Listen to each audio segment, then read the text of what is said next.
જય શ્રી કૃષ્ણ. પ્રિય મિત્રો, શ્રી કૃષ્ણ કહે છે કે જીવનનું સૌથી મોટું રહસ્ય એ જ છે કે સુખ અને દુઃખ બંને કાયમ હોતા નથી.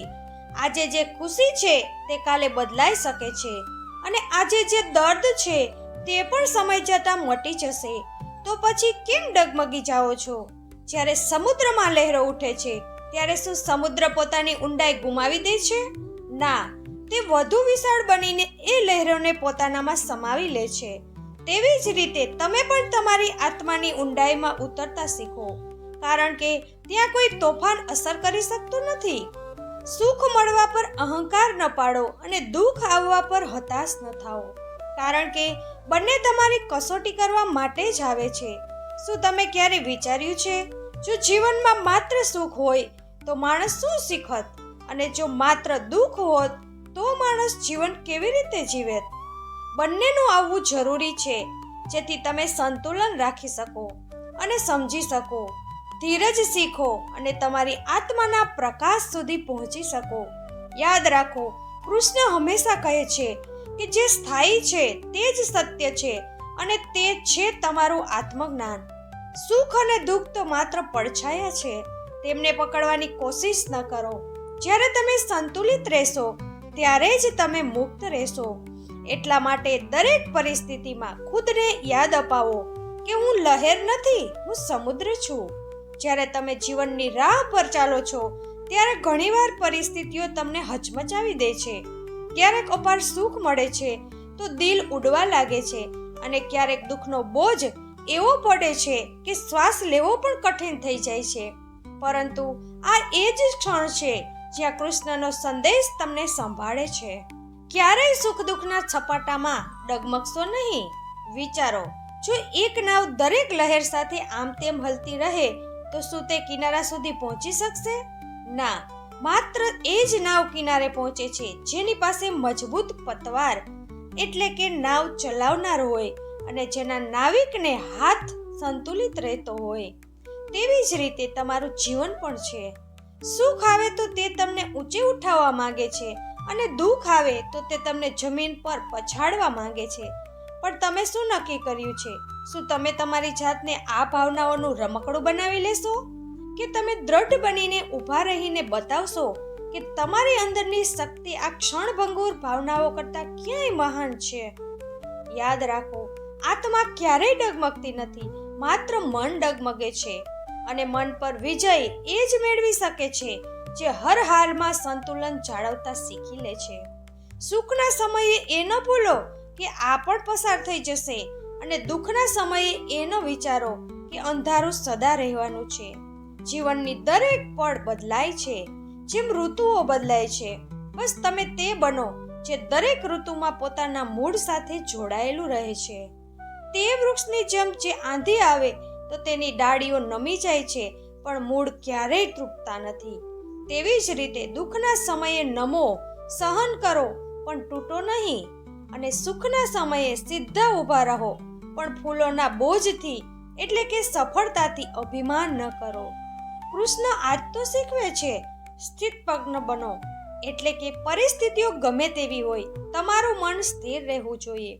જો તમે દુઃખમાં પણ હસતા શીખી ગયા અને સુખમાં પણ વિનમ્ર રહેતા શીખી ગયા તો સમજી લો કે તમે જીવનની અસલી પરીક્ષા પાસ કરી લીધી છે. જ્યારે મનુષ્ય સુખ પામે છે ત્યારે તેનું મન ફૂલાઈ જાય છે. તે વિચારે છે કે હવે બધું તેના વશમાં છે. પણ જરા વિચારો, શું સુખ તમારા હાથમાં છે? શું તેને મુઠ્ઠીમાં બંધ કરી શકાય? ના, સુખ તો પવન જેવું છે, આજે છે કાલે નથી. અને આ જ વાત દુઃખ સાથે પણ છે. દુઃખ પણ કાયમી રહેતું નથી, પરંતુ સમસ્યા એ છે કે માણસ સુખને પકડવાની કોશિશ કરે છે અને દુઃખથી ભાગવાની કોશિશ કરે છે. પરિણામ શું આવે છે? તે ક્યારેય ચેનથી જીવી શકતો જ નથી. કૃષ્ણ વારંવાર કહે છે કે સુખ અને દુઃખને સમાન ભાવે જુઓ, કારણ કે જેમ દિવસ અને રાત સાથે ચાલે છે તેમ જીવનમાં સુખ દુઃખ પણ સાથે આવે છે. જો રાત ન હોય તો સવારના ઉજાલાની શું કિંમત? જો દુઃખ ન હોય તો સુખની કિંમત કોણ સમજશે?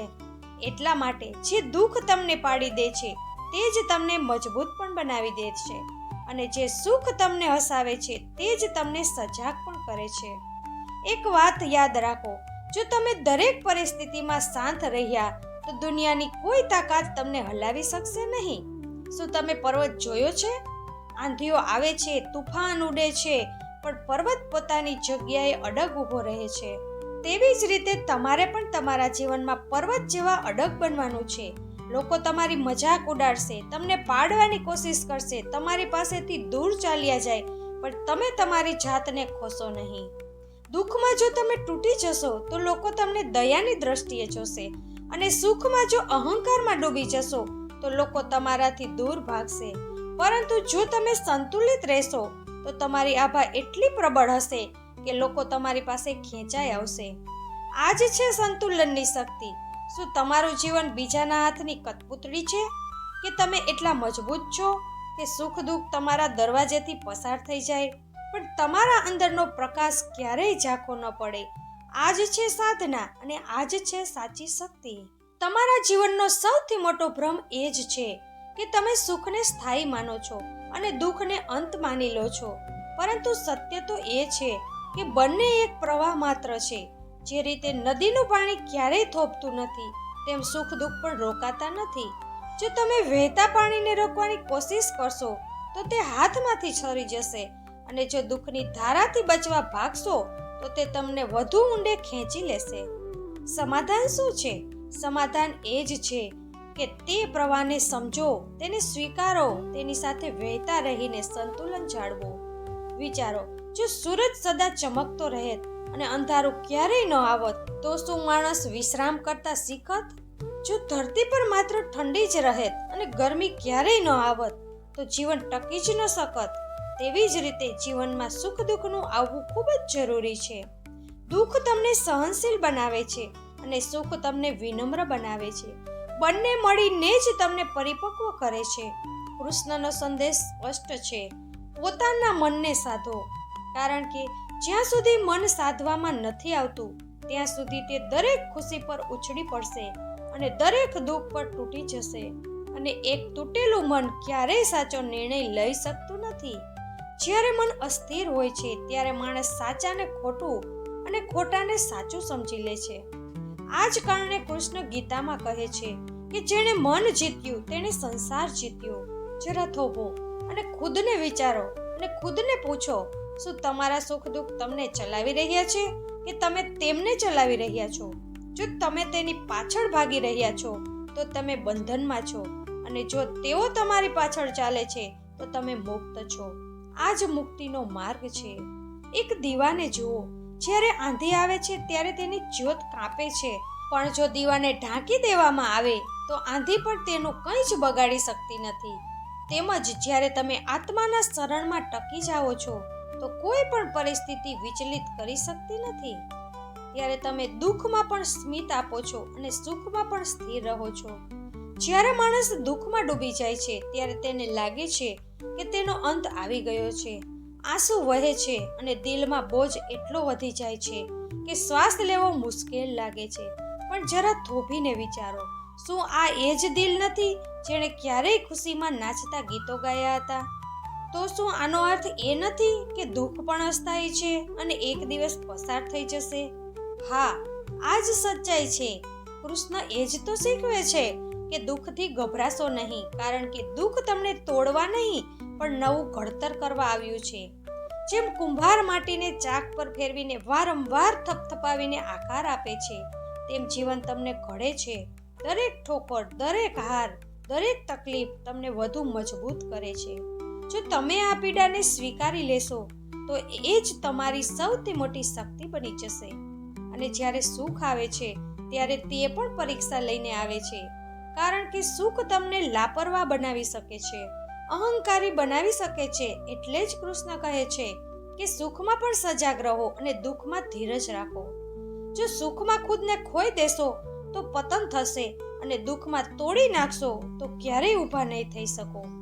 કલ્પના કરો કે જો તમે જીવનની દોર તમારા હાથમાં લઈ લો અને નક્કી કરી લો કે ગમે તેવી પરિસ્થિતિ આવે તમે સ્થિર રહેશો, તો શું થશે? ત્યારે ન કોઈ ખુશી તમને ઉછાળી શકશે કે ન કોઈ દુઃખ તમને પાડી શકશે.